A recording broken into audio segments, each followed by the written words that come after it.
আমি যখন সকালে স্কুলে বেরোই তার আগে আমার বাড়ির যা কাজকর্ম আছে, মেয়েকে টিউশনি খাইয়ে টিউশনি পাঠিয়ে তারপরে আমি 7:30টার দিকে সেন্টারে রওনা দিই।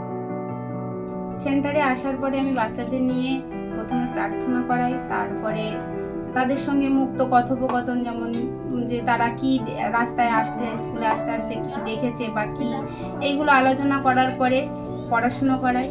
9:30 থেকে 10টার মধ্যে তাদের খাবার দিই, দিয়ে স্কুল ছুটি করি।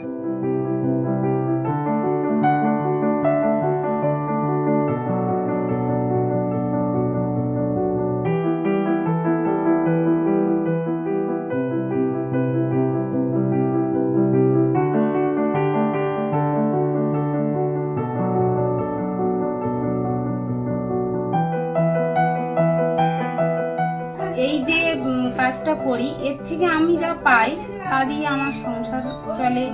আমার মেয়ের টিউশনি বলো, আমার মেয়ের যা চাহিদা আছে আমি সেগুলো এই টাকার মাধ্যমে পূরণ করতে পারি। আমার স্বামী তেমন কিছু করে না। এখানে কাজবাজ বলতে তো শুধু চাষবাস আর মাছ ধরা, তো সেহেতু ও বাইরে কাজে যায়, সেইটুকু উপার্জন এবং আমার উপার্জন এই দুটো মিলিয়ে মোটামুটি আমাদের সংসার চলছে। এটুকুই আমার বলা।